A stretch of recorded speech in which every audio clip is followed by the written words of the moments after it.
এক বছর পর মিরপুরে টি-20 খেলতে নামছে বাংলাদেশ দল। শক্তিশালী পাকিস্তানের বিপক্ষে সিরিজ জিততে সব চ্যালেঞ্জ মোকাবেলা করতে প্রস্তুত লিটন দাস।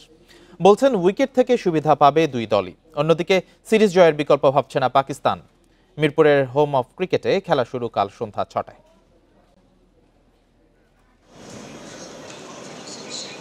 দীর্ঘ এক বছরের বেশি সময় পর মিরপুরের উইকেটে টি-20 খেলবে বাংলাদেশ দল। চেনা পরিচিত উইকেট কন্ডিশনও যেন অপরিচিত এখন লিটন তাসকিনদের কাছে। কয়েকদিন আগে শ্রীলঙ্কার বিপক্ষে টি-20 সিরিজ জয়ের আত্মবিশ্বাস যেমন আছে, পাকিস্তানের বিপক্ষে সিরিজ হারের তিক্ততাও সঙ্গে আছে। যত চ্যালেঞ্জই আসুক তা জয় করে শুরুর মোমেন্টাম পেতে মরিয়া টিম টাইগার্স। অধিনায়ক লিটন সংবাদ সম্মেলনের আগে ও পরে উইকেট দেখেছেন। অনুশীলন শেষ করে হোটেলে ফেরার আগেও দেখে নিয়েছেন ম্যাচ উইকেট। রহস্যে ঘেরা মিরপুরের উইকেট নিয়ে ধারণা পেয়েছেন।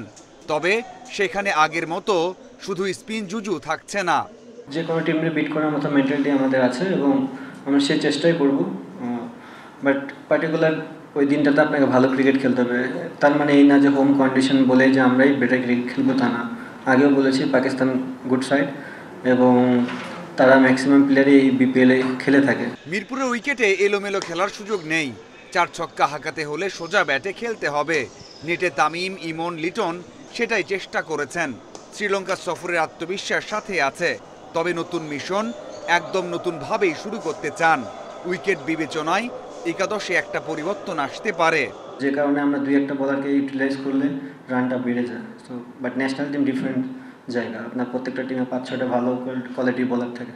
সো আমার মনে হয় হাই স্কোরিং না হলেও খেলাটা জমবে খুব। আমার কাছে মনে হয় বোথ সাইডই ইভেন থাকবে। কয়েকদিন আগেই পাকিস্তানের মাটিতে হোয়াইট ওয়াশ হয়ে এসেছে বাংলাদেশ। ওদের স্পিন অ্যাটাকও দারুণ। 9 বছর বাংলাদেশকে জিততে দেয়নি কোনো টি-20তে। এবারও লক্ষ্য কঠিন চ্যালেঞ্জ জয় করে সিরিজ জেতা।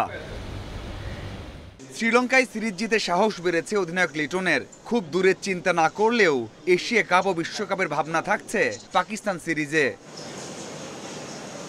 Mazharul Islam, independent news.